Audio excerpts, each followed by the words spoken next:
ঈদের ছুটির শেষ দিন সাফারি পার্ক গাজীপুরে দর্শনার্থীদের ভিড়। সেখান থেকে বিস্তারিত জানিয়েছেন শ্রীপুর প্রতিনিধি শিহাব খান। ঈদ ছুটির শেষ দিন আজ। আগামীকাল থেকে কর্মময় জীবনে ফিরবে সাধারণ মানুষ।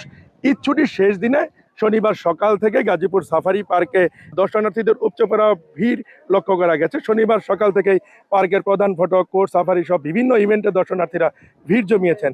তারা বিভিন্ন ইভেন্টের কাউন্টারে নির্ধারিত টিকিটের মূল্য পরিশোধ করে পার্কে থাকা বিভিন্ন দেশি বিদেশি প্রাণী দেখে উৎফুল্ল হচ্ছেন।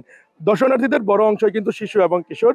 তারা এসেছেন পরিবার নিয়ে, অনেকেই পরিবারের সাথে ঘুরতে, আবার অনেকেই বন্ধু বান্ধবের সাথে ঘুরতে এসেছেন।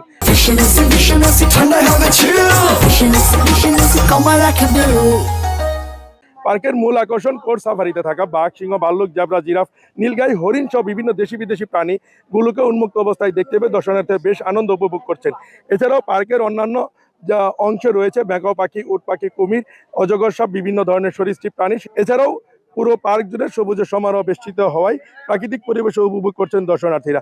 আমি একটি তথ্য আপনাদের জানিয়ে রাখি, পার্ক কর্তৃপক্ষ 7টির মতো ট্যুরিস্ট বাস কোর্ট সাফারি পার্কে চালু রেখেছেন। বাসগুলোতে শীতাতপ নিয়ন্ত্রিত যন্ত্র অর্থাৎ বাসের এসি দীর্ঘদিন ধরে বিকল অবস্থায় রয়েছেন। এই তীব্র গরমে গ্লাস আটকানো বদ্ধ বাসে পার্কের মূল আকর্ষণ বাঘ, ভাল্লুক, জেব্রা, জিরাফ দেখতে গিয়ে কিন্তু দম আটকানোর অবস্থার মতো পরিস্থিতির সম্মুখীন হচ্ছেন তারা।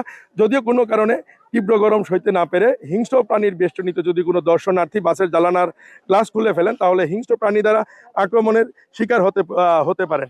এক প্রকার বলাই চলে যে গাজীপুর সাফারি পার্কের যে কোর্ট সাফারিতে যে হিংস্র প্রাণীগুলো রয়েছে, সেগুলো দর্শনার্থীরা কিন্তু যে জীবনের ঝুঁকি নিয়েই দেখছে না। এই ছিল ঈদ আনন্দের গাজীপুর সাফারি পার্ক থেকে সব শেষ।